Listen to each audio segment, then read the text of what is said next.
नमस्कार दोस्तों, मैं आप सभी का अपने चैनल पर स्वागत करता हूं।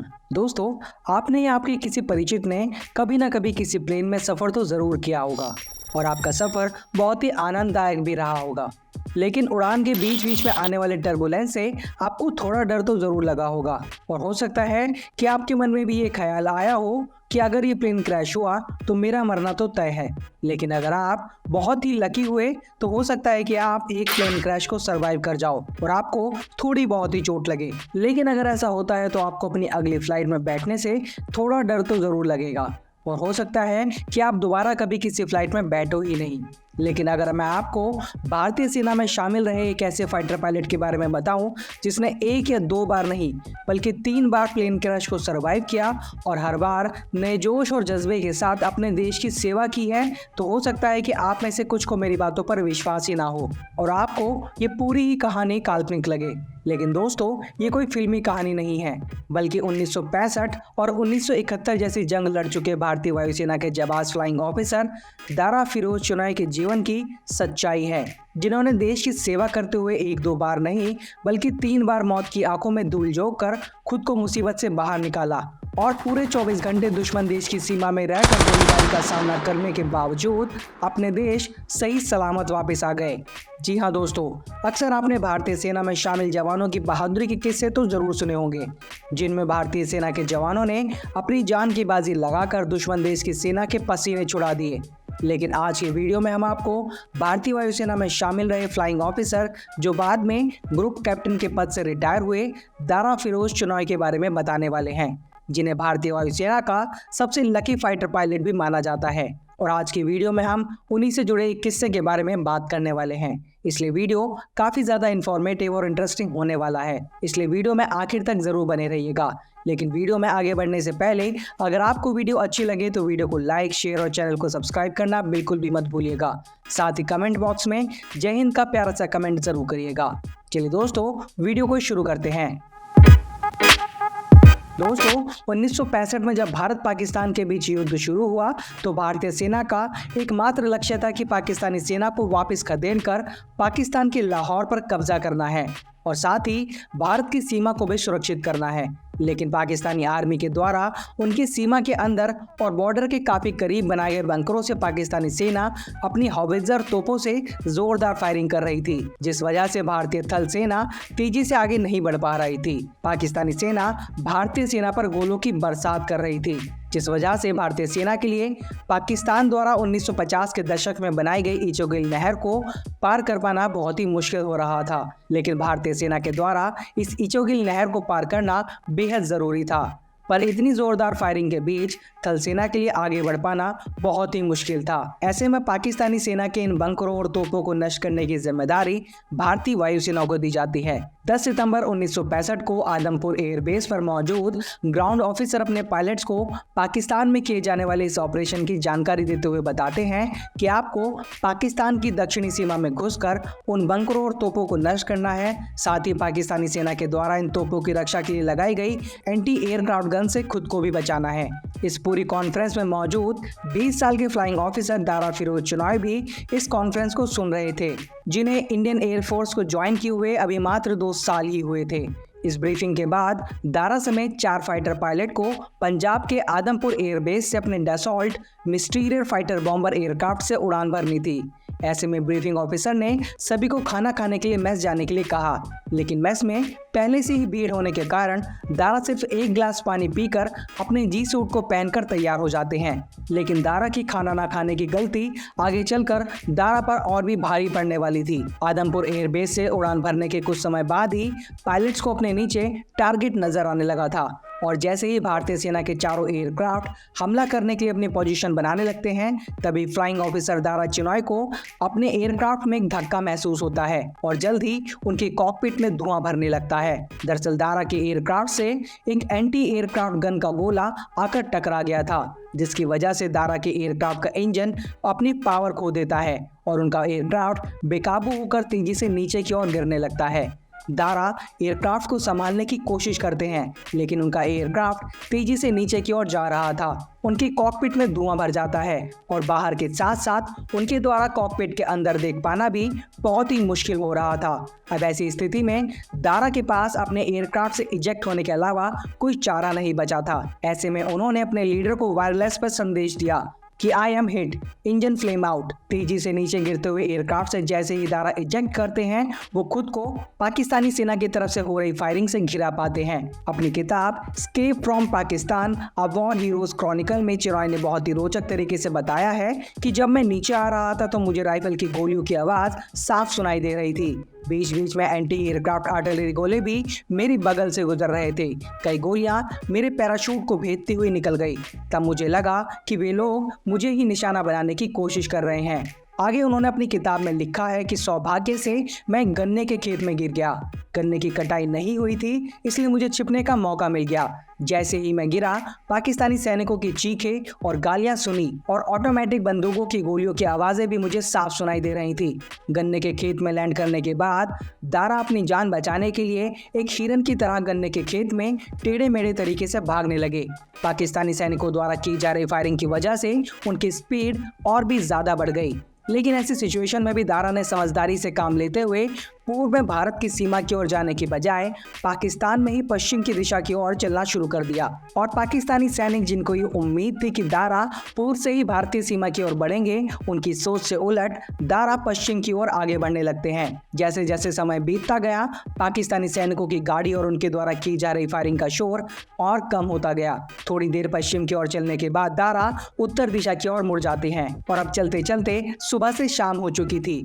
और दारा फिरोज चुनाई के द्वारा सुबह के समय नाश्ता ना करने की गलती एक बहुत बड़ी मुसीबत बन चुकी थी, क्योंकि दारा ने सुबह सिर्फ एक गिलास पानी और एक कप चाय ही पी थी और बाकी पूरे दिन से वो भाग दौड़ ही कर रहे थे, जिससे उनका शरीर बुरी तरह से डिहाइड्रेट हो चुका था। लेकिन फ्लाइंग ऑफिसर दारा चिरॉय ने हार नहीं मानी, क्योंकि हार मानने का सीधा मतलब था कि पाकिस्तानी सेना उन्हें पकड़ लेती और अगर वो एक बार पकड़े जाते तो मौत पक्की थी। इसलिए दारा ने एक गन्ने के खेत में ही थोड़ी देर आराम किया और अंधेरा होने का इंतजार किया और अंधेरे का ही फायदा उठाकर उन्होंने अपने नक्शे, रडार शीट और उनसे जुड़ी हुई हर चीज को वहीं जमीन में दफना दिया और अपने चेहरे को कीचड़ से ढक लिया ताकि उन्हें कोई पहचान ना सके। पूरे दिन से मिट्टी और कीचड़ में चलने की वजह से उनका जी सूट पसीने और गंदगी से लथपथ हो चुका था, जिससे अब उनके पकड़े जाने की संभावना काफ़ी कम हो गई थी, बशर्ते कोई गांव का आदमी या कुत्ता उन्हें ना देख ले। इसके लिए उन्होंने गहरी होती रात की आड़ में पूरी सावधानी को बरतते हुए पूर्व की ओर चलना शुरू किया और धीरे धीरे लंबे घास और गन्ने के खेतों से होते हुए काफी दूर तक निकल गए। अब यहाँ पर फ्लाइंग ऑफिसर दारा चिनाई के द्वारा की गई सुबह के समय खाना ना खाने की गलती बहुत बड़ी भूल साबित होने लगी, जिसकी वजह से उनका शरीर पूरी तरह से टूटने लगा था। लेकिन पकड़े जाने के डर ने उन्हें आगे बढ़ने की हिम्मत दी और अपने डर पर काबू करते हुए दारा ने आगे बढ़ना जारी रखा और धीरे धीरे कमर तक के पानी वाली नहर को पार करके तेज रफ्तार के साथ बहती इचुगिल नहर को भी पार कर लिया। दारा फिरोज चिनॉय अमृतसर बटाला रोड तक पहुंच चुके थे और यहाँ पहुंचकर उन्हें लगा कि उन्होंने भारत पाकिस्तान की सीमा को सफलतापूर्वक पार कर लिया है। और जब उन्हें लगा कि उन्होंने भारत की धरती पर वापस कदम रख लिया है, तब जाकर उन्होंने एक गांव के कुएं से अपनी प्यास को बुझाया और सिर पर पानी डालकर खुद को साफ किया, जिससे उनका आत्मविश्वास फिर से जाग उठा। अब दारा अमृतसर बटाला रोड पर दक्षिण की ओर चलने लगे। पूरी रात चलने के बाद सुबह होने लगी थी और रोड के किनारे चलते चलते फ्लाइंग ऑफिसर दारा चिनॉय को जल्द ही कुछ लोगों के द्वारा तमिल में बातचीत करने की आवाजें सुनाई दी। फ्लाइंग ऑफिसर दारा चिनॉय ने हिम्मत जुटाई और बेधड़क चिल्लाया, कौन है वहाँ? उनकी अस्त व्यस्त मिट्टी और कीचड़ से सनी हुई शक्ल को देखकर चौके सिपाही ने उन पर राइफल तान दी और आदेश दिया, अपने हाथ ऊपर उठाओ। दारा ने उसकी बात मान ली और घुटनों के बल बैठकर आत्मसमर्पण की मुद्रा में अपने हाथ ऊपर उठा दिए, जिसके बाद भारतीय सैनिकों ने चिनॉय से पूछताछ करना शुरू किया और शुरुआती पूछताछ में दारा चिनॉय ने उन्हें बताया कि वो भारतीय वायुसेना के पायलट हैं, जिस पर सैनिकों ने बिल्कुल भी विश्वास नहीं किया, जिसका एक कारण ये भी था कि उन दिनों पाकिस्तानी सेना अक्सर अपने पैराट्रूपर्स को भारतीय सेना के कैंप्स के पास एयर ड्रॉप करवाती थी। लेकिन दारा ने सैनिकों से उसे उसके कमांडिंग ऑफिसर से मिलवाने के लिए कहा, जिस पर सैनिकों ने दारा चिनॉय को जीप की पिछली सीट पर बैठने का निर्देश दिया। जीप में बैठते ही ही एक सैनिक की बंदूक से एक गोली चलती है जो दारा को छूते हुए निकल जाती है। बाद में दारा चिनॉय को एक कैप्टन के पास ले जाया जाता है जिसने उनसे पहचान पत्र दिखाने की मांग की। दारा चिनॉय ने कैप्टन को बताया कि वह मिशन के दौरान अपना पहचान पत्र साथ नहीं रखते। दारा फिरोज चिनॉय से उनकी यूनिट और कमांडर के बारे में पूछताछ की गई। उन्होंने अपने स्टेशन कमांडर का नाम ग्रुप कैप्टन जैक लॉयड बताया। आगे की पूछताछ के दौरान दारा ने कैप्टन को उनकी टीम के एक अन्य अधिकारी के बारे में भी बताया और किस्मत से वो ऑफिसर कैप्टन का चचेरा भाई निकला। और ये सिद्ध हो जाने पर कि दारा चिनॉय भारतीय वायुसेना के ही पायलट हैं, कैप्टन ने भारतीय पायलट दारा चिनॉय का गर्मजोशी से स्वागत किया और उन्हें नाश्ता और कॉफी पेश की। जिसके बाद दारा चिनॉय ने नहाया और नहाने के बाद भारतीय सेना के अधिकारी ने उन्हें अमृतसर स्थित वायुसेना केंद्र तक पहुंचाने में मदद की। पूरे दिन रात की भागदौड़ के बाद थके हुए चिनॉय जीप में ही सो गए और सेंटर के गेट पर घुसते ही उनकी नींद खुल गई। तभी अचानक से 4 पाकिस्तानी सेबर जेट विमानों ने एयरफोर्स के सेंटर रडार यूनिट पर हमला कर दिया। इतनी मुश्किलों से बच निकलने के बाद दारा चिनॉय का बम हमले में मरने का कोई इरादा नहीं था। उन्होंने दौड़कर बमों से बचने के लिए एक बंकर में शरण ली। हमला रुकने के बाद स्टेशन कमांडर ने चिनॉय को आदमपुर वायुसेना बेस पर वापस पहुंचा दिया। बेस पर उनकी वापसी से उनके साथी पायलट्स काफ़ी हैरान और खुश हुए। अगले दिन उनकी मेडिकल जांच की गई जिसमें उन्हें फिट पाया गया और जल्द ही उन्हें फ्लाइंग के लिए भी फिट घोषित कर दिया गया। 23 सितंबर 1965 को भारत और पाकिस्तान के बीच युद्ध विराम की घोषणा कर दी गई, लेकिन भारत ने चिनॉय की भारत वापसी को पाकिस्तान और मीडिया में किसी के साथ भी शेयर नहीं किया। युद्ध समाप्त होने के 3 महीने बाद 1 जनवरी 1966 को तत्कालीन वायुसेना अध्यक्ष air chief marshal Arjan Singh ने फ्लाइंग ऑफिसर चिनॉय को पाकिस्तान से बच निकलने और सुरक्षित भारत लौटने के लिए विशिष्ट सेवा पदक से सम्मानित किया। लेकिन दोस्तों, फ्लाइंग ऑफिसर दारा फिरोज चिनॉय की कहानी यही खत्म नहीं होती है।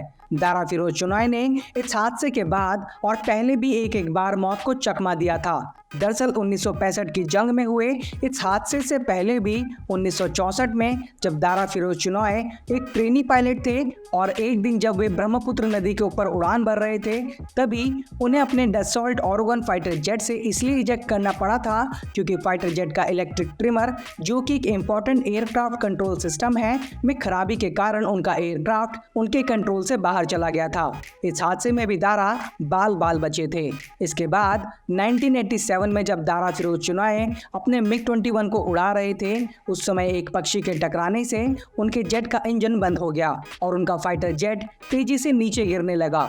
ऐसे में भी दारा ने खुद को फाइटर जेट से इजेक्ट करके अपनी जान बचाई थी। लेकिन मौत के इतने करीब होने के बावजूद भी उनका फ्लाइंग को लेकर पैशन कभी भी कम नहीं हुआ और आखिर में दारा फिरोज चिनॉय ग्रुप कैप्टन के रूप में इंडियन एयरफोर्स से रिटायर हुए। रिटायरमेंट के बाद भी दारा फिरोज चिनॉय का फ्लाइंग को लेकर पैशन बिल्कुल भी खत्म नहीं हुआ और रिटायरमेंट के बाद उन्होंने एक सिविल पायलट के रूप में टाटा और अंबानी जैसी कंपनीज के लिए भी फ्लाइंग की। तो दोस्तों, ये थी कहानी इंडियन एयरफोर्स के सबसे लकी पायलट कहे जाने वाले दारा फिरोज चिनॉय की। आशा करता हूँ आपको ये वीडियो पसंद आया होगा। अगर आपको ये वीडियो अच्छी लगी है तो वीडियो को लाइक, शेयर और चैनल को सब्सक्राइब जरूर करिएगा। जल्दी मिलते हैं नई वीडियो के साथ, तब तक के लिए जय हिंद, जय भारत।